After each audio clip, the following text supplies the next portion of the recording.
मैं करूँ तो कुछ। करिए, बिल्कुल करिए।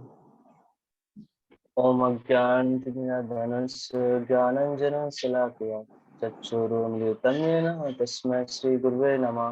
नमः ओं विष्णुपादाय कृष्णप्रेष्ठाय भूतले श्रीमते भक्तिवेदान्त स्वामी इति नामिने।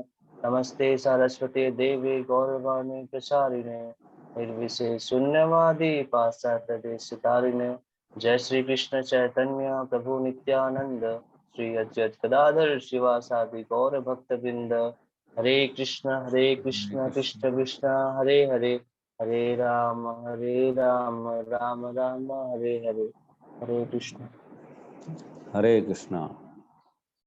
तो आज हमारा जो है श्लोक क्रमांक 24 है, अध्याय 6 ध्यान योग, श्लोक क्रमांक 24। 23 तक हमने पढ़ा किस प्रकार अष्टांग आसन जो है योगाभ्यास जिसको कह रहे हैं, जिसको ध्यान योग कहते हैं, उसकी स्थिति कैसी रहती है ना। उसमें जो प्रवेश करता है वो क्या क्या स्थिति में रहता है वो, ठीक है, वो हमने पढ़ा था। अब 24 में प्रवेश करते हैं। तो एक बात मैं पहले ही बता दूं कि कल हमारी जो है ना क्लास भगवत गीता की नहीं रहेगी, लेकिन क्लास रहेगी। तो कल भगवत गीता नहीं पढ़ेंगे, हम आपस में डिस्कशन करेंगे। किसी के भी क्वेश्चन आंसर्स हों या किसी की कोई समस्या हो या किसी की कोई बात हो तो उस पर चर्चा करेंगे हम, ठीक है। तो आपको जो भी अपनी बात कहनी हो, रखनी हो, अपनी रियलाइजेशन हो, चैंटिंग से रिलेटेड, विग्रह सेवा से रिलेटेड, जगन्नाथ रथ यात्रा से रिलेटेड, पेज से रिलेटेड, इस्कॉन से रिलेटेड और क्लास से रिलेटेड, जो भी क्वेश्चन हो आप अपने क्वेश्चंस निकाल के रखिएगा, कल हम उस पर डिस्कशन करेंगे, ठीक है। 24 नंबर श्लोक। स निश्चयेन योक्तव्यः योग अनिर्विणा चेतसा संकल्प प्रभवान कामान त्यक्त्वा सर्वान् अशेषतः मनसा एव इंद्रियग्रामं विनियम विनियम विनियम विनियम्य समन्ततः। मनुष्य को चाहिए कि संकल्प तथा श्रद्धा के साथ योगाभ्यास में लगे और पथ से विचलित ना हो। उसे चाहिए कि मनोधर्म से उत्पन्न समस्त इच्छाओं को निरपवाद रूप से त्याग दे और इस प्रकार मन के द्वारा सभी ओर से इंद्रियों को वश में रखे।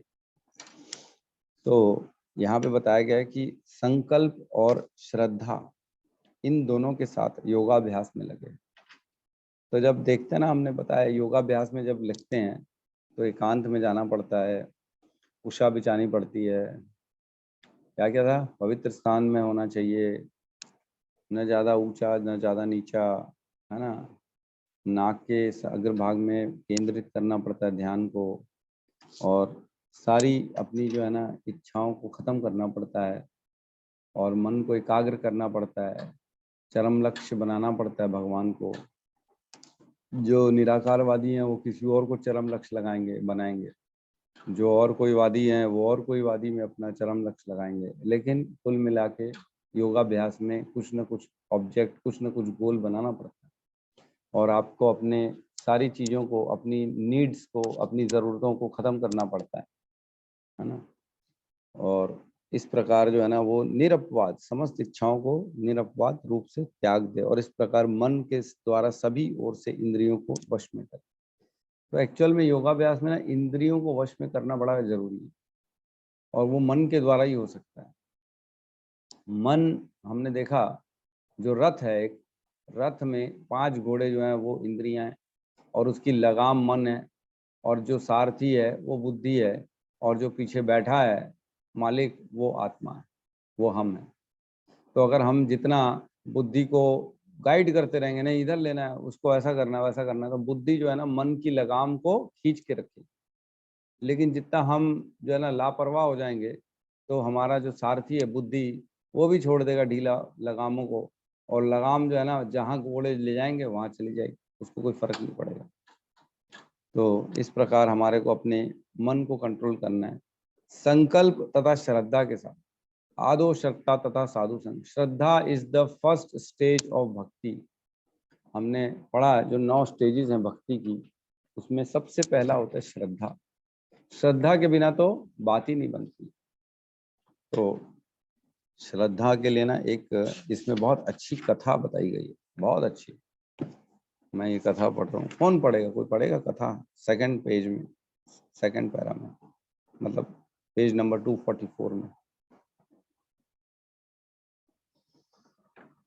कौन पढ़ेगा ये? मैं पढ़ूं प्रभु जी? हाँ पढ़िए माता जी, बिल्कुल पढ़िए। जहां तक संकल्प की बात है, यहाँ से, हाँ जहां तक संकल्प की बात है, मनुष्य को चाहिए कि उस गौरैया का आदर्श ग्रहण करे जिसके सारे अंडे समुद्र की लहरों में मग्न हो गए थे। कहते हैं कि एक गौरैया ने समुद्र तट पर अंडे दिए, किंतु विशाल समुद्र उन्हें अपनी लहरों में समेट ले गया। इस पर गौरैया अत्यंत क्षुब्ध हुई और उसने समुद्र से अंडे लौटा देने के लिए कहा, किंतु समुद्र ने उसकी प्रार्थना पर कोई ध्यान नहीं दिया। अतः उसने समुद्र को सूखा डालने की ठान ली। वह अपनी नन्ही सी चोंच से पानी उलीचने लगी। सभी उसके इस असंभव संकल्प का उपहास करने लगे। उसके इस कार्य की सर्वत्र चर्चा चलने लगी। तो अंत में भगवान विष्णु के विराट वाहन पक्षीराज गरुड़ ने यह बात सुनी। उन्हें अपनी इस नन्ही पक्षी बहिन पर दया आई और वे गौरैया से मिलने आए। गरुड़ उस नन्ही गौरैया के निश्चय से बहुत प्रसन्न हुए और उन्होंने उसकी सहायता करने का वचन दिया। गरुड़ ने तुरंत समुद्र से कहा कि वह उसके अंडे लौटा दे, नहीं तो उसे स्वयं आगे आना पड़ेगा। इससे समुद्र भयभीत हुआ और उसने अंडे लौटा दिए। वह गौरैया गरुड़ की कृपा से सुखी हो गई। तो ये हरे गौरैया की, कृष्णा। हाँ हाँ हरे कृष्ण माता जी, बहुत बहुत धन्यवाद। तो ये गौरैया की कथा है। छोटी सी नन्ही चिड़िया, उसने संकल्प लिया कि भैया ठीक है, मैं तो समुद्र खाली कर दूं, जबकि होना जाना कुछ भी नहीं था। उसकी छोटी सी चोंच से कितना समुद्र का पानी निकलेगा, एक बाल्टी नहीं निकलेगा, लेकिन लग गई वो कार्य में, प्रयास में लग गई। जब प्रयास करते हैं ना हम, तो हमारे जो ऊपर बैठे हमारे परम पिता, हमारे जो आचार्य हैं, गुरुवर हैं, वो सारे देखते हैं, पता पड़ता है। जैसे इसका भी पता पड़ा, उसने प्रयास किया, कर्म चालू कर दिया, तो हवा उड़ जाती है ना, अरे प्रभु जी तो ये सोच रहे हैं, प्रभु जी तो वो कर रहे हैं। तो ऐसी हवा उड़ती है, और वो जो है ना, उड़ते उड़ते उड़ते उड़ते आखिर परम पिता, हमारे आचार्य, हमारे गुरु, उनके कानों तक भी पहुंच जाती है कि अरे ये लोग ऐसा कर रहे हैं, असंभव कार्य कर रहे हैं, प्रयास कर रहे हैं लेकिन करने की कोशिश कर रहे हैं। फिर क्या होता है, उनकी कृपा मिलती है, कृष्ण की कृपा आती है, तब जाके फिर हम अपने मन को, बुद्धि को, अपने आप को उस कार्य में सफल कर पाते हैं। सफलता देना न देना उनका कार्य है, हम तो सिर्फ प्रयास करना है ना। कर्मण्येवाधिकारस्ते माँ भलेषु कदाचन माँ कर्म फल हेतुर्भुर्माते संगोऽस्तु कर्मणि, है ना। तो हमको जो है ना कर्म करना है, प्रयास तो करना है हमारे को। प्रयास करने के बाद जब प्रयासों में शक्ति और हमारी जो है ना सच्चाई दिखती है, तो भगवान स्वयं आ जाते हैं। तो लास्ट पैराग्राफ में कहा गया, इस प्रकार योग विशेषतः कृष्ण भावनामृत में भक्ति योग अत्यंत दुष्कर प्रतीत हो सकता है, किंतु जो कोई संकल्प के साथ नियमों का पालन करता है, भगवान निश्चित रूप से उसकी सहायता करते हैं, क्योंकि जो अपनी सहायता आप करते हैं, भगवान उसकी सहायता करते हैं। तो ये एक्चुअल में थ्योरी है, ये फंडामेंटल है। लोग बोलते हैं ना, प्रभु जी क्या होगा, हमसे तो कुछ हो ही नहीं रहा, मन काबू में नहीं हो रहा, प्रभु जी क्या करें, दिमाग तो इधर उधर चल रहा है। तो उसके लिए यही रास्ता है कि आप जो है ना करो, प्रयास करो बस। तो इसमें एक जो है ना भक्ति योग के संबंध में रूप गोस्वामी का एक जो है ना कथन आता है। ये उपदेशामृत नंबर 3, श्लोक क्रमांक 3 है उपदेशामृत का। उत्साह निश्चयात धैर्यात तत्कर्म प्रवर्तनात् संग त्यागात सो वृते षडभीर भक्ति प्रसिद्ध्यति। मतलब 6 चीजें हैं जो भक्ति में पूर्णतया हमारे को आगे करती है। मनुष्य को हमेशा उत्साही रहना चाहिए, उत्साही और धैर्य के साथ जो है ना, और संकल्प, ये तीनों के साथ भक्ति योग में आगे बढ़ना चाहिए, पूर्ण रूपेण पालन करना चाहिए। तो ये इनकम्प्लीट है मेरे ख्याल से, मैं पढ़ के सुनाता हूँ।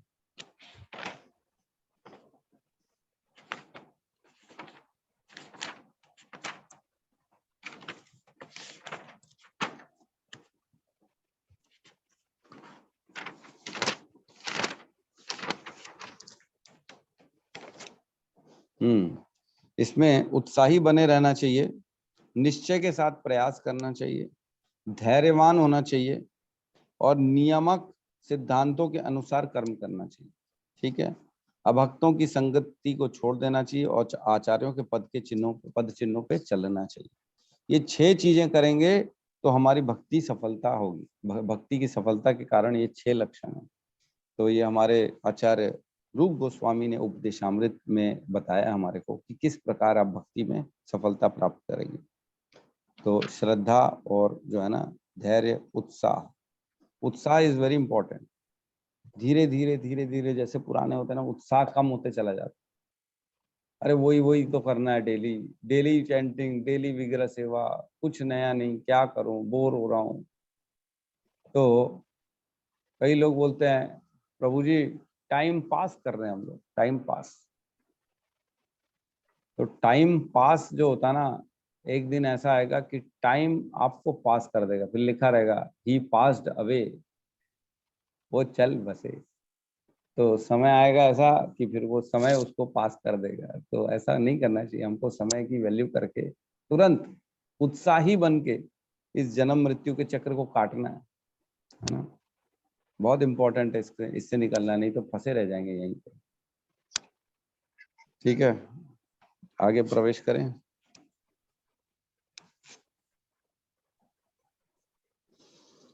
पच्चीस नंबर श्लोक। यहाँ कहते हैं शनैः शनैः उपरमते बुद्धया धृति गृहीतया आत्मसंस्थं मनः कृत्वा न किंचित अपि चिंतयेत्।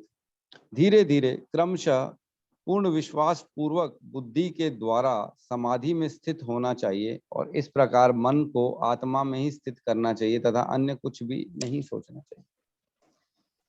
बुद्धि मन को कंट्रोल करे, मतलब बुद्धि कैसे मन को कंट्रोल करे, ये इसमें बताया कि बुद्धि के द्वारा मन को कंट्रोल करना है ना, है ना। मैंने अपन ने बहुत बार डिस्कशन किया है कि मन और बुद्धि में हमेशा लड़ाई चलती रहती है, दोनों में वर्चस्व की लड़ाई, कौन ज्यादा ऊपर है, कौन ज्यादा नीचे है। तो मन हमेशा बोलता है कि मेरे को ये चाहिए, मेरे को वो चाहिए, मेरे को ये पसंद है, वहां जाना पसंद है, वहां घूमना पसंद है, ऐसा मौसम पसंद है, ऐसे फूल पसंद है, ऐसे कपड़े पसंद हैं, ऐसी पार्टी पसंद है, ऐसा गाना पसंद है, ऐसा हीरो पसंद है, ऐसा हीरोइन पसंद है। तो ये मन का काम है कि वो खाली जो है ना हमारे को पसंद नापसंद बताता है। और बुद्धि अगर मन के नीचे होगी तो वो सिर्फ उसका आज्ञा का पालन करेगी और किस प्रकार मन को क्या चाहिए वो पूर्ण करने में लगी रहेगी।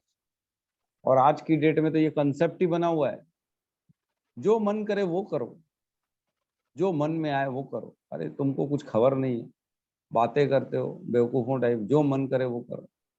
मन तो जो है ना इतनी ज्यादा गंदी बातें भी सोचता है, तो कर दोगे क्या?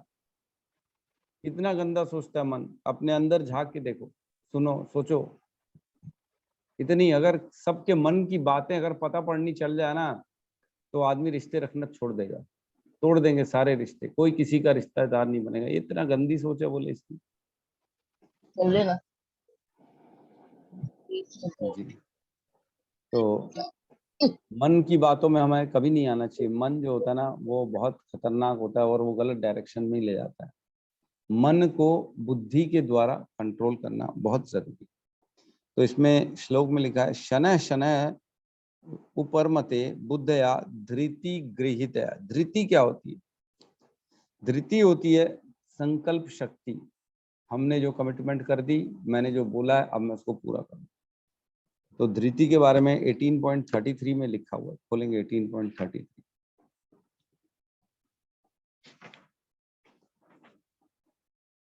Page number 587।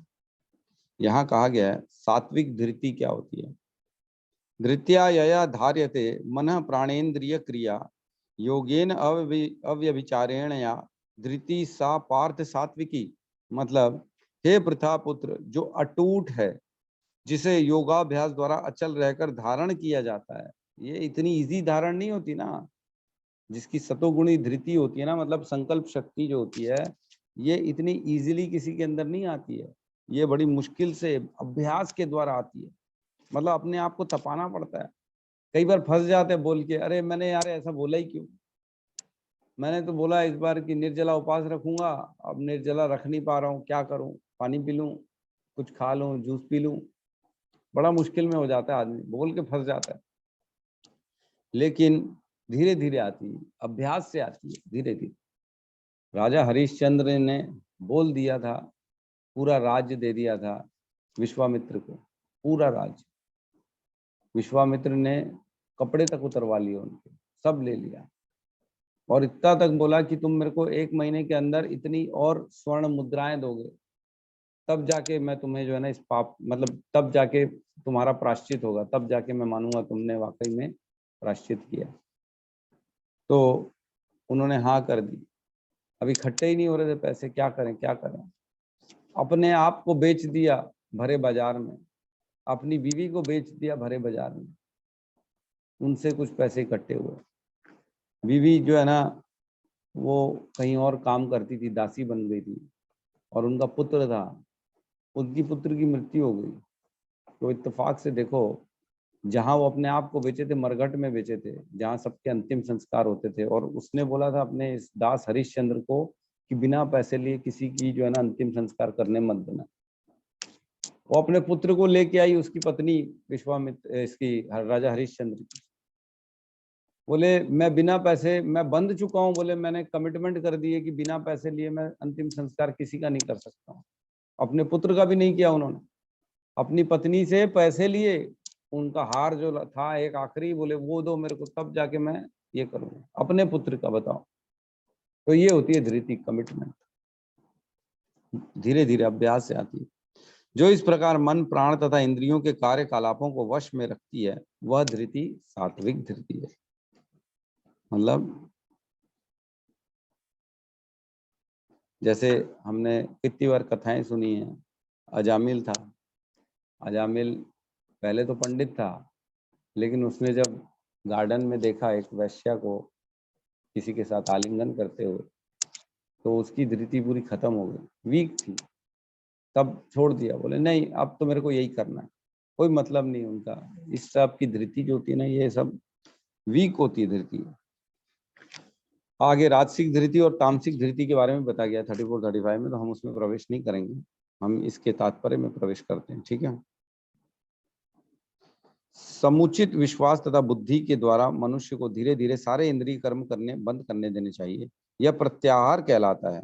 मन को विश्वास, ध्यान तथा इंद्रिय निवृत्ति द्वारा वश में करते हुए समाधि में स्थिर करना चाहिए। उस समय देहात्म बुद्धि में अनुरुक्त होने की कोई संभावना नहीं रह जाती।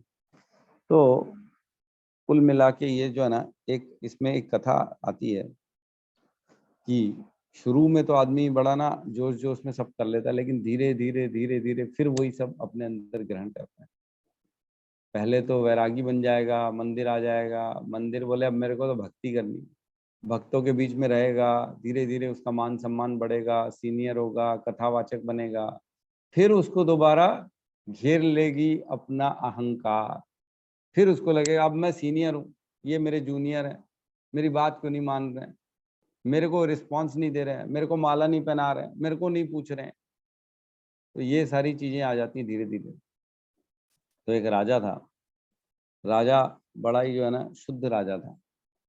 उसने क्या किया, वैराग्य ले लिया, छोड़ दिया राजपाट, बोले मेरे को भक्ति करनी है, मेरे को ये सब नहीं करना है। वो तपस्या में लग गया, और उसको देखा देखी उसका भांजा भी था, वो भी बड़ा था, उसने भी छोड़ दिया और वो भी तपस्या में लग गया। काफी दिन हो गया, तो काफी समय हो गया, धीरे धीरे तपस्या करते करते दाढ़ी बढ़ गई, सब हो गया। फिर एक बार दोनों जो है ना नहाने के लिए एक तालाब में मिले, दोनों ने अपना अपना थैला टंगाया एक पेड़ में, फिर नहाने गए। बड़े समय बाद राजा अपने भांजे से मिला, दोनों ने बढ़िया मिलन की, बातें की, तपस्या की, अपनी भक्ति की, समझा क्या कर रहे हैं क्या नहीं कर रहे हैं, बोले ठीक है। तो जब वापस आए तब देखा राजा ने कि भांजे का थैला तो और मेरे से जो है ना, उसने, मैंने जहाँ टंगाया था मेरी जगह हटा के भांजे ने अपना थैला टंगा दिया।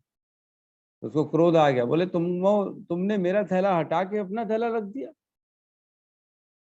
तो बोले हाँ, मेरे को आपका मालूम नहीं था कि आपका थैला है, मेरे को लगा किसी आम जनता का थैला, इसलिए मैंने हटा दिया, मैंने अपना थैला रख दिया। तो बोले तुम ऐसा कैसे कर सकते हो। तो आपस में इनका विवाद बढ़ गया एक दूसरे को। बोले तुम ऐसा नहीं करना चाहिए, तुम गलत हो, तुम ये हो। वो बोले आप गलत हो, उसमें क्या, मैंने हटा दिया तो क्या फर्क पड़ गया। तो धीरे धीरे छोटी सी बात का बतंगड़ बनने लग गया। तो वहां से एक वृद्ध माता जी जा रही थी। बोले इन दोनों को देख के बोले तुम क्या वैरागी हो, क्या साधु हो, क्या संत बन के घूम रहे हो हैं। तुम लोगों में कोई संत के लक्षण ही नहीं है। आपस में छोटी छोटी बात पे जो है ना लड़ रहे हो, आपस में जो है ना बहस कर रहे हो। और बोले हमारे राजा से सीखो, क्या वैरागी है वो, उन्होंने सारा राजपाट छोड़ दिया और तुम थैले के लिए लड़ रहे हो। और वो था कौन, वही राजा था जो सब छोड़ के आया था। और बुढ़िया थी, वो तो देखी नहीं थी राजा को, उसी ने अपने राजा का नाम ले लिया और वही राजा था सामने। अरे बाप रे, उसके अंदर और वैराग्य आ गया हृदय में। बोले वाकई में मैं क्या कर रहा हूँ, मैंने तो पूरा राजपाट छोड़ दिया और ये छोटे से थैले के लिए लड़ रहा हूँ अपने भांजे से।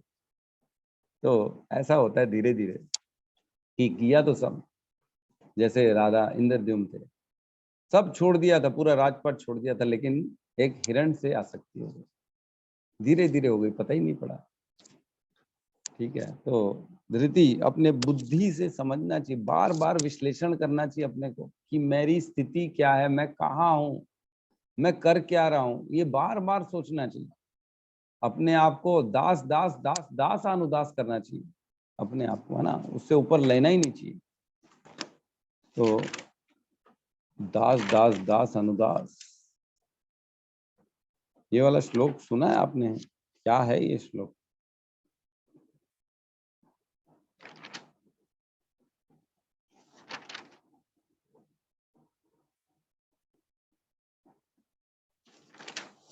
एक सेकंड में ढूंढता हूँ।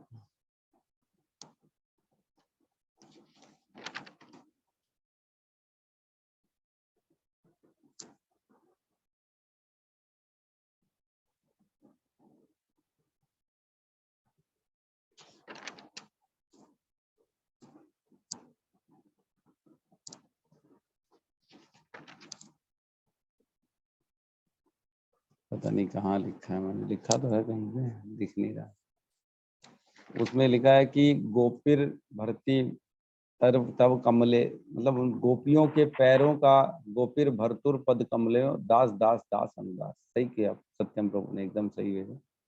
तो गोपियों के चरणों का दास, उनके जो चरणों के दास हैं, उनके दास के दास बनना चाहता हूँ, ये होना चाहिए भाव। क्योंकि गोपियां जो होती है ना सबसे श्रेष्ठ है। तो गोपियों का एक जो है ना, एक चर्चा आती है, गोपियों की कथा आती है, जिसमें क्या हुआ था कि श्री कृष्ण को ना एक बार लीला करते हैं श्री कृष्ण कि मेरे को बुखार हो गया और बोले मेरे को सर में बहुत दर्द है, सर का दर्द का निराकरण करो। तो सब लोग पूछते क्या करें क्या करें क्या करें। तो बोले मेरे को ना भक्तों के चरण की रज चाहिए, जो भी भक्तों के चरण की रज लाएगा मैं वो रज लगा के मेरा सर का दर्द ठीक होगा। तो नारद जी जाते हैं रज लेने सबसे। तो पहले उनकी जो है ना, जो अर्धांगिनियां होती हैं उनसे पूछते हैं, जो सत्यभामा है, रुक्मणी है, कालिंदी है, जितनी भी उनकी हैं, उनसे पूछते। तो वो बोले मना कर देते, अरे हम कैसे अपने पति को अपने पैरों की रज दे देंगे, पैरों की मट्टी कैसे दे देंगे, हमको तो पाप लगेगा। कृष्ण को मट्टी दे देंगे अपने पैरों की, वो सर पे लगाएंगे, हम तो नरक में जाके भोगना पड़ेगा, नहीं नहीं हम नहीं कर सकते। तो इस प्रकार नारद जी जाते चारों तरफ, सबसे मांगते हैं कि कृष्ण को सर में दर्द है और उनके अपने पैरों की जो है ना रज चाहिए, सब सब भक्त के पैरों की रज चाहिए। तो सब मना कर देते हैं, धीरे धीरे धीरे धीरे सब तरफ मना कर देते हैं। तो वापस आते नारद जी कृष्ण के पास, बोले क्या करे प्रभु, कोई रज देने के लिए तैयार नहीं, उनको लग रहा है कि हम जो है ना नरक में चले जाएंगे। तो भगवान कहते हैं क्या तुम वृंदावन गए, गोपियों से पूछा तुमने। बोले नहीं, मैं तो गोपियों के पास गया ही नहीं, मैं अलग गोपियां क्या देंगी। बोले जाओ एक बार वहां पे भी ट्राई मार लो, क्या पता वो दे दें। तो जाते हैं गोपियों के पास, गोपियां वहीं खड़ी थी सब तालाब किनारे, नदी किनारे। तो गोपियों से मांगते हैं, बोले आप जो है ना वृत्तासुर स्तुति श्रीमद् भागवतम, ठीक है क्या लिख रहे हैं, अच्छा वो गोपी वाला जो है, ओके, दास दास दास अनुदास, ठीक। तो वो जाते हैं, गोपियां तुरंत बोले चलो हमको ले चलो, हम रज देने के लिए तैयार हैं, हमसे ले लो। अरे तुम इतनी लेट क्यों किए बताने में, तुमको तो सबसे पहले आना चाहिए, इतनी देर से कृष्ण के सर में दर्द है और तुम बातें कर रहे हो इधर उधर की। नारद जी तुमको हमारे पास आना चाहिए ना, हमसे ले लो जो चाहिए, हम तो अपना प्राण देने के लिए तैयार हैं।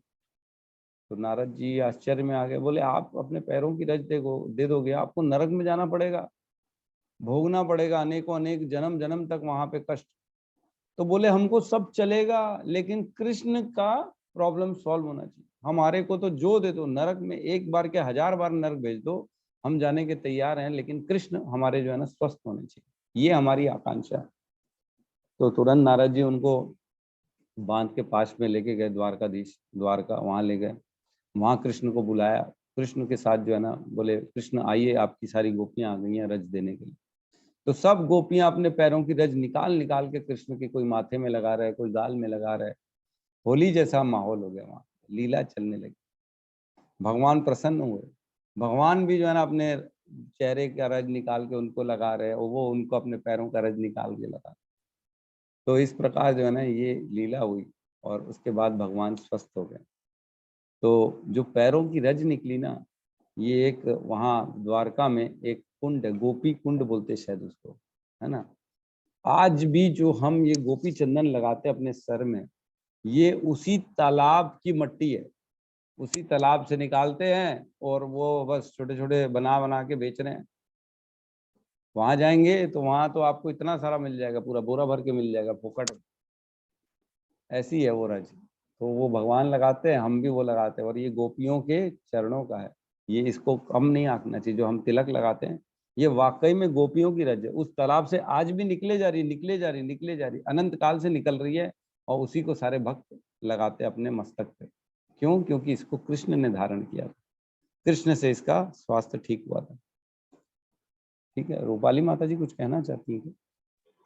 हाँ, ऐसे ही अगर भगवान बोलते हैं, क्योंकि मैंने जब भागवत पढ़ा था बहुत साल पहले, 15-20 साल पहले सुना था, मतलब कृष्णा जी का भागवत, हरि भागवत में, उसमें उन्होंने वही बोला था कि नाथ देवर्षि मिलने गए थे भगवान जी से जब वो द्वारकाधीश थे तब।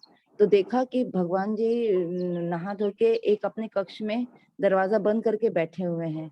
बोले ये 1 दिन हो गया, 2 दिन हो गया, इनको बहुत कुतूहल हुआ कि भगवान जी दरवाजा बंद करके क्या कर रहे हैं। तो इन्होंने फिर दरवाजा को धीरे से खोलने की चेष्टा की, तो दरवाजा खुला देखा, तो भगवान जी जैसे अपन नहा धोकर पूजा करते हैं भगवान की, वैसे ही वो उनके पास भी कक्ष में सब उनके भक्तों की मूर्तियां थी, मीन्स प्रतिमाएं थी, और वो उनकी पूजा कर रहे थे। तो बोले प्रभु जी ये क्या है, उल्टी गंगा कैसे बह रही है, हमने तो ये देखा है कि भक्त भगवान की पूजा करते, आप कैसे भक्तों की पूजा कर रहे हैं। बोले भक्तों के लिए अगर मैं आस्था का रूप हूँ तो वो मेरे लिए सर्वश्रेष्ठ है, ऐसा उन्होंने बोला। तो मेरे मन में वही आया, आज वो बात एकदम से इतने सालों बाद याद आ गई, और वो यही ध्यान में आएगा, अगर भगवान जी को इच्छा हुई होगी कि सब मुझे नमन करते हैं, चरण मेरी धूली लगाते हैं, तो मुझे भी लगानी चाहिए, शायद आ गई होगी। तो बोले अब ऐसा मैं ड्रामेटाइजेशन करता हूँ कि सब देंगे कोई, क्योंकि ऐसा तो कोई देने वाला था नहीं, सब प्रभु के चरणों को मस्तक पे रखना चाहते हैं।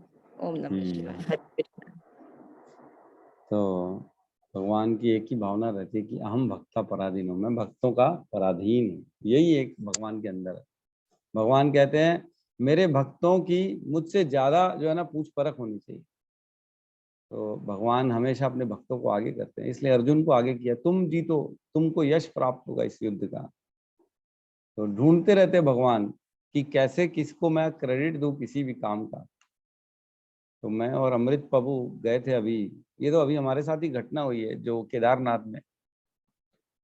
में हम लोग गए थे, तो अब आए हैं वापस।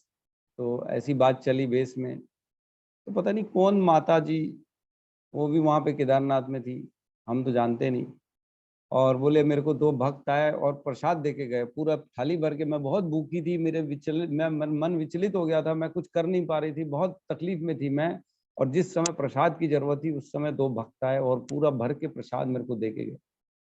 बहुत धन्यवाद बोल रही थी वो हमारे को।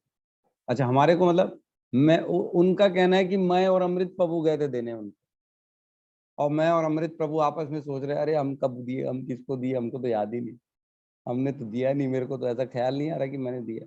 अमृत प्रभु को पूछा, अरे प्रभु जी आप दिए हो क्या? बोले मेरे को याद नहीं, हमको मालूम ही नहीं, पता नहीं कौन दे के आया कौन नहीं दे के आया। और वो हमारा फोटो दिखाती है, बोले ये प्रभु जी लोगों ने दिया था मेरे को प्रसाद, पता नहीं, बहुत धन्यवाद कर दिया मैंने, मेरे को तो याद नहीं मैंने दिया था। अमृत प्रभु आए हैं, अमृत। बहुत सोचा प्रभु जी, मैं बहुत सोचा, मेरे को कुछ याद, मैं हम किसी को कुछ दिया ही नहीं थे उस दिन। हाँ, और वो हमारी बड़ी गुणगान कर रही है कि ये भक्तों ने हमको प्रसाद दिया, बहुत धन्यवाद। पता नहीं कैसे, तो ये तो अभी की घटना है। तो भगवान अपने भक्तों को ना ऑटोमेटिकली आगे करते हैं, पता नहीं कैसे कर देते हैं वो, लेकिन ठीक है। तो छोटा सा श्लोक है 26, इसको भी ले लेते हैं, है ना। यतो यतो निश्चलति मन चंचल अस्थिरम ततो ततो नियम्य एतत् आत्मनि एव वशम नयेत।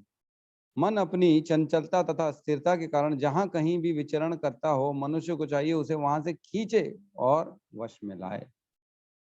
तो मन को लेके रिलेटेड है कि आखिर इसका सल्यूशन क्या है, मन को कैसे कंट्रोल में किया जाए। तो आगे भी बताएंगे भगवान कंट्रोल करने की विधि। अभ्यासेन तु कौंतुके वैराग्यम च गृह्यते। और यहाँ पे बता रहे हैं कि मन को चाहिए कि बार बार खींचो। जहां पे थोड़ी देर चैंटिंग करते हैं, मन कहाँ पहुंच जाता है?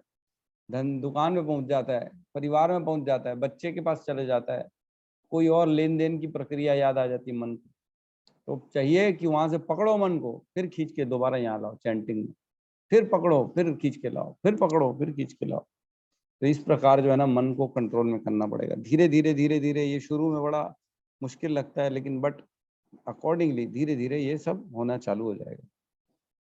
तो तात्पर्य में लिखते हैं, मन स्वभाव से चंचल और अस्थिर है, किंतु स्वरूप सिद्ध योगी का वो मन को वश में लाना होता है।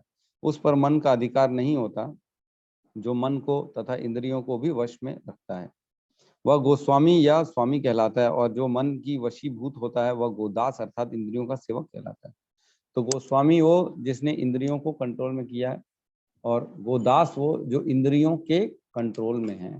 ठीक है, गो मतलब इंद्रियां, स्वामी मतलब इंद्रियों का स्वामी, गो दास मतलब इंद्रियों का दास। गोस्वामी इंद्रिय सुख के मानक से भिज्ञ होता है। दिव्य इंद्रिय सुख वह है जिसमें इंद्रियां ऋषिकेश अर्थात इंद्रियों को स्वामी भगवान कृष्ण की सेवा में लगी रहती हैं। शुद्ध इंद्रियों के द्वारा कृष्ण की सेवा ही कृष्ण चेतना या कृष्ण भावनामृत कहलाती है। तो ऋषिकेश जो होता है ना, ऋषिकेश मतलब इंद्रियों का स्वामी। ऋषिकेश और ऋषिकेन, ऋषिकेन मतलब इंद्रियां और इंद्रियों का स्वामी। तो हमारे जो है ना भक्ति रसामृत सिंधु में एक श्लोक आता है कि भक्ति किसे कहते हैं। तो उसमें लिखा है, सर्व उपाधि विनिर्मुक्तम तत्पर तेन निर्मलम ऋषिकेन ऋषिकेश सेवनम भक्तिर उच्यते। मतलब अपने इंद्रियों से इंद्रियों के स्वामी की सेवा में लगना चाहिए। और जो है ना सर्व उपाधि भी नहीं, अपनी कोई उपाधि नहीं रखनी चाहिए, एक्सपेक्टेशन नहीं, मैं तो ये हूँ, मेरे को तो कुर्सी मिलनी चाहिए तब तो मैं बैठूंगा, बगैर कुर्सी के कैसे बैठूंगा। ये लोग तो चलो ठीक है, ऐसे ही लोग हैं, बैठ गए, मैं कैसे बैठ जाऊं, मैं तो ये हूँ, मैं तो वो, अपनी आइडेंटिटी आदमी लेके बैठा रहता है। सर्व उपाधि विनिर्मुक्तम, सारी उपाधियां छोड़ दो। कई लोग कीर्तन में डांस नहीं करते, बोले मैं कैसे डांस कर लूं प्रभु जी, मैं कैसे डांस कर लूंगा प्रभु जी, मैं कैसे कर लूं इतने लोगों के सामने, मेरी रिस्पेक्ट, मेरी इंप्रेशन, मेरा ये कमजोर हो जाएगा। अरे जो पूरे ईश्वर है, भगवान ब्रह्मांड के स्वामी बैठे तुम्हारे सामने, वो तुमसे बड़े कि तुम उनसे बड़े? उनके सामने भी अरे नहीं प्रभु जी मेरे से नहीं होगा, मैं तो नहीं नाच पाऊंगा प्रभु जी। अरे बड़ा गजब है, ऐसी उपाधियां ले लेके बैठे लोग। तो उपाधियों से परे रहना चाहिए, भगवान की सेवा में तत्पर तत्पर निर्मलता से भगवान की सेवा में लगा रहना चाहिए, और अपनी इंद्रियों से भगवान की सेवा करनी चाहिए। जैसे अमरीश महाराज, कल पढ़ा परसों पढ़ा हमने, किस प्रकार सवै मन कृष्ण पदार विंदयो वाचांसी वैकुंठ गुणाणु वर्णने। सारी इंद्रियों से भगवान, अमरीश महाराज सिर्फ और सिर्फ भगवान की सेवा में यूज करते थे सारी इंद्रियों को।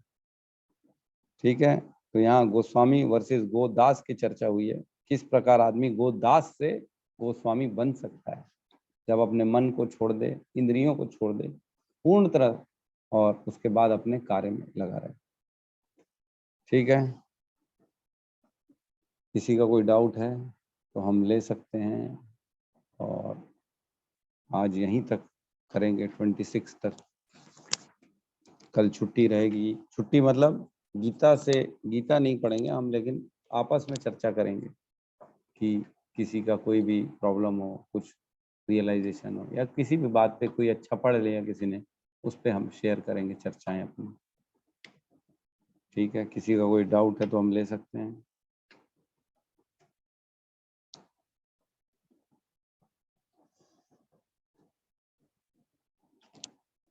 तो कल के लिए एक होमवर्क दे देता हूं मैं। ज्ञान इंद्रियां, इंद्रियों के विषय, कर्म इंद्रियां, ये सारी चीजों को निकाल के रखिए कि क्या क्या है। इजी है बहुत, हमने पढ़ा हुआ है। तो ये 5 इंद्रियां, 5 उनके विषय, और 5 जो है ना कर्म इंद्रियां कौन कौन सी होती हैं आप निकाल के रखिएगा, तो उस पर अपन चर्चा करेंगे। ठीक है, तो आज बहुत ही पावन अवसर है, रथ यात्रा है। तो रथ यात्रा की बहुत अद्भुत कथाएं हैं। तो मैं आपको बता दूं कि भगवान जगन्नाथ जो है ना, भगवान जगन्नाथ का कलेवर जो होता है ना, वो हर 12 या 15-17 साल में चेंज होता है। कलेवर मतलब जो उनका बॉडी बनी हुई है जिस कास्ट से, लकड़ी से, वो लकड़ी चेंज होती है वहाँ पे। तो कब चेंज होती है, तो इसके बड़े से ना रूल्स हैं। ये तब चेंज होती है जिस साल 1 महीने में, आषाढ़ का जो महीना होता है ना, 1 महीने में 2 पूर्णमासी आती है, उस साल वो चेंज होता है ना। तो ये अद्भुत घटना होती है, और ये हर 12 साल 15 साल में एक बार होती है। इसके लिए बहुत गहरी विधि होती है ना। 28 पंडों की टीम गठन की जाती है, और 28 पंडे जो होते हैं ना, उनको आदेश दिया जाता है। वो आदेश भगवान के द्वारा मिलता है। वो खड़े रहते हैं भगवान के सामने, और भगवान की अनुमति के लिए वेट करते हैं 65 दिन पहले। जो कलेवर चेंज होता है उसके 65 दिन पहले, जिस माह में, तो 65 दिन पहले वो खड़े रहते हैं भगवान के सामने, और भगवान की माला गिरती है, तब बोलते हैं उसको अनुमति माला, है ना। उस माला जो है ना, माला गिरती है, तब जाके उनको परमिशन मिलती है, तब निकलते हैं फिर वो भगवान के लिए काष्ठ ढूंढने। फिर एक वहाँ देवी माता का मंदिर है, वहाँ सारी रात आयोजन होता है। नंगे पैर निकलते हैं वो गर्मी में, गर्मी के मौसम में, आषाढ़ का महीना गर्मी का मौसम होता है। तो वो वहाँ जाते हैं मंदिर में, देवी माता की पूजा करते हैं सारी रात। तो देवी माता से उनको डायरेक्शंस मिलते हैं कि किस डायरेक्शन में बढ़ना है। सबको अलग अलग डायरेक्शन मिलते हैं, अपने अपने डायरेक्शन में निकलते हैं। वो ढूंढते हैं, लकड़ी लकड़ी लकड़ी ऐसी पेड़ ढूंढते हैं। और एक पेड़, मतलब उस जो पेड़ है ना, उसकी स्पेसिफिकेशन दी गई है कि कौन सा पेड़ रहेगा जिसकी लकड़ी से भगवान की वो काष्ठ, भगवान का बनेगा विग्रह। एक लकड़ी रहती है, उसका ब्राउनिश रेड टाइप का ऐसा कलर बताया गया है, और उसके सिर्फ 4 शाखाएं रहती, सिर्फ 4 शाखाएं, और उसके नीचे भी कुछ स्पेशलिटी रहती है, मैं भूल गया वो स्पेशलिटी रहती है। तब वो पेड़ को माना जाता है कि भगवान का पेड़ है। तो उस पेड़ को फिर जो है ना आगे बढ़ के काटा जाता है। इस प्रकार जगन्नाथ का, माता सुभद्रा मैया का, और बलदेव जी का, तीनों का अलग अलग कैटेगराइज किया हुआ है। तो उसके डिटेल में अपन बाद में चर्चा करेंगे। लेकिन इस प्रकार जो है ना, वो खोजी दल जाता है और उस लकड़ी को ढूंढता है। तो बड़ा बहुत जो है ना, ये अद्भुत कार्य होता है जब चेंज किया जाता है ना भगवान का। बोलते हैं ना, अंतर से, कई लोग बोलते हैं भगवान का हृदय, भगवान के अंदर जो दिल है वो चेंज होता है। लेकिन भगवान के विग्रह के अंदर जो है ना, एक दिव्य प्रकाश का एक स्रोत है, जिससे प्रकाश निकलता है। एक मणि समझ लो, या कुछ भी समझ सकते हो आप अपनी भाषा में। वो भगवान जगन्नाथ के अंदर है, और वो निकाला जाता है और नए कास्ट के अंदर डाला जाता है। ठीक है, जो निकालने वाला रहता है वो वृद्ध पंडित है, वृद्ध बहुत बूढ़ा पंडा रहता है, और उसके पूरे हाथों में पट्टी बांधा जाता है, आंख में पट्टी बांधा जाता है ताकि देख ना सके। और पूरे उड़ीसा की लाइट बंद कर दी जाती, पूरे उड़ीसा की ना, एक शहर की नहीं, एक मंदिर की नहीं, एक गांव की नहीं, एक जगह की नहीं, पूरे उड़ीसा की लाइट कट ऑफ कर दी जाती है जिस समय ये कार्य होता है। और उस प्रांगण में कोई नहीं रहता, उस पंडे को भेजा जाता है जिसकी आंख में पट्टी है और हाथ में पट्टी है, वो छू भी नहीं सकता, समझ नहीं सकता, ना देख सकता है। और वो हाथ डाल के वो भगवान का जो अंदर जो दिव्य चेतना है उसको निकाल के नए काष्ठ में डालता है, और इस प्रकार नए कलेवर को वहां पे रखा जाता है। और कहते हैं जो पंडा ये करता है उसकी 1 साल में अंदर अंदर मृत्यु हो जाती है, वो भगवान वैकुंठ लोक में प्रवेश करता है। तो देखो कैसी प्रक्रिया है भगवान की। और कहते हैं भगवान के मंदिर प्रांगण में ही ना पीछे एक जगह है जहाँ पे जो पुराना कलेवर जो पुराना विग्रह भगवान का लकड़ी निकलता है उसको वहां पे दबाया जाता है, और विदिन 7 डेज वो गायब हो जाती है, वहां से लकड़ी देखने को नहीं मिलती। इतनी मोटी लकड़ी कोई 7 दिन में खत्म हो जाती है, विदिन 7 डेज वो वहां से चली जाती है। तो इस प्रकार भगवान की अद्भुत लीलाएं हैं, और भी लीलाएं अपन कल चर्चा करेंगे किस प्रकार ये सारी चीजें होती हैं, किस प्रकार भगवान का रथ जो होता है ना रुक जाता है, अपने आप रुक जाता है। कितनी बार ऐसा हुआ भगवान का रथ चला ही नहीं, घोड़े हाथी खींच लिए, नहीं चलता भगवान का रथ, जब उनकी इच्छा होती है तब चलते हैं वो। ठीक है जी, रूपाली माता जी कहिए। नहीं, मेरे मन में अभी थोड़ी देर पहले अपन ने यही बात की थी कि रज देने की बात की थी, तो आपने भी बताया कि उनकी मृत्यु हो जाती है, जो चेंज करते हैं, तो कितनी बड़ी बात है ना, वो देहावसन कर देते, मतलब ही नोस कि मतलब भीष्म पिता में से भी ज्यादा उनको मालूम चल गया कि उनको तो इच्छा मृत्यु का वरदान था, पर इनको तो मालूम चलता है कि बस अब अपने को जाना है। मीन्स कितने ज्यादा समर्पित है, सोचो। अपन भी जाना चाहते हैं, ऐसा नहीं अपन नहीं जाना चाहते, बट फिर भी कहीं अंदर से डर है, देह में बंधे हुए हैं, कितना भी हाँ बोलो वैराग्य है, कुछ भी है, पर फिर भी एक प्रकार का डर है कि किस प्रकार मुक्ति होगी। तड़पेंगे तो नहीं, पर सामने वाला तड़प नहीं रहा है, वो जो पंडित जी हैं या जो भी गुरु जी हैं वो कितने मीन्स, ओम नमः शिवाय, आगे मेरे पास वर्ड्स नहीं है कि हाउ स्ट्रॉन्ग ही इज। भाई, जिनके अंदर जो है ना आध्यात्म की शक्ति है, जिसके अंदर ये ज्ञान है ना, वो समझ सकता है कि मेरी गति क्या है, वो समझ सकता है कि ये मृत्यु के बाद तो बल्कि मैं वैकुंठ लोक जाने वाला हूँ। तो वो स्वीकार करता है, बड़ी खुशी से अपनी मृत्यु को अंगीकार करता है। लेकिन जो अज्ञानी है ना वो ऐसी सोचता है, वो उसको बड़ा डर रहा है, बोले इतनी मुश्किल साला जीवन मिला है उसको भी तुम छोड़ रहे हो। जो इसको माता जी ने सही कहा, देहात्म बुद्धि, मतलब देह आत्म बुद्धि, देह और आत्मा का अंतरण नहीं कर पा रहा है वो, और अपने आप को ये शरीर समझ रहा है। तो ऐसी बुद्धि जिसकी है ना वो कुछ नहीं समझ सकता, लेकिन जिसकी आध्यात्मिक बुद्धि है वो सब कुछ समझ सकता है। तो इसीलिए हम अपने गुरु और आचार्यों को आगे करते हैं कि जो है ना आपके कारण जो है ना हमको ये ज्ञान मिला, और आपके कारण मैं ये समझ सका, चीजों को सही सही रूप में देख सकता हूँ कि क्या मेरे लिए सही है क्या गलत है, किस में सुख है किस में आनंद है, किसको स्वीकार करना चाहिए किसको रिजेक्ट करना चाहिए। ये हमारे गुरु हमारे आचार्य हमको बताते हैं, इसलिए हम उनके सामने हमेशा नतमस्तक रहते हैं, और रहना चाहिए। जिस दिन अपने गुरु के सामने हमारा ईगो आ जाता है कि मैं अब तो मेरे को सब आ गया, ठीक है आपने मेरे को बताया था ना, मैं सीख तो गया हूं, अब मैं आपसे ज्यादा जानता हूं, उस दिन पतन का दिन स्टार्ट हो जाता है। कभी भी किसी भी काल समय परिस्थिति में ना अपने आप को गुरु के नीचे ही रखना चाहिए, क्योंकि कृपा जो होती है ना वो ऐसे ही बहती है, ऊपर से पानी नदी नीचे बहती, कभी भी नीचे से ऊपर नहीं जाती। आपको जिसने इस मार्ग में लगाया, आपको जिसने ये ज्ञान दिया, उसको सच्चे हृदय से अगर आप श्रद्धा पूर्वक अपन जो है ना उनको पूछते हैं, तो ऑटोमेटिकली हमारे अंदर जो हृदय में परमात्मा होते हैं ना, वो भावना के साथ हमें जो है ना फिर हमारे हृदय में ज्ञान प्रकाशित करते।